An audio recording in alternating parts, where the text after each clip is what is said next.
যে আলোকান্তরে লক্ষ্য জিয়া ঘরে ঘরে প্রিয় উপস্থিতি, আজ আমরা এখানে আসছে আগামী জাতীয় সংসদ নির্বাচন উপলক্ষে আয়োজিত আলোচনা সভায় উপস্থিত আছেন আমাদের স্বেচ্ছাসেবক দলের কেন্দ্রীয় সভাপতি জনাব এস.এম. জিলানী সাহেব এবং ভাই জনাব খায়ের ভাই, এবং উপস্থিত আছেন আমাদের আরো অনেক শ্রদ্ধেয় বড় ভাইরা, এবং উপস্থিত আছেন আমাদের কুশলী ইউনিয়ন এবং পার্শ্ববর্তী ইউনিয়নের অনেক শ্রদ্ধেয় এবং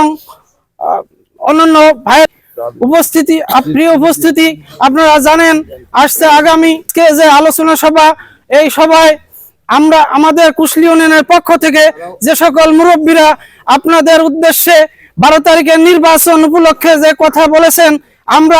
ইনশাআল্লাহ হাতের সাথে হাত মিলিয়ে কাঁধের সাথে কাঁধ মিলিয়ে আমরা অক্ষরে অক্ষরে পালন করে প্রত্যেক ভোটারদেরকে উপস্থিত করে ভোট দিয়ে জনাব জিলানী ভাইকে 12 তারিখের নির্বাচনে মেলা করিয়ে আমরা একসাথে ফিরিয়ে নিয়ে আসবো, এই আশাবাদ ব্যক্ত করে আমি আমার সংক্ষিপ্ত বক্তব্য শেষ করছি। সবাই ভালো থাকেন।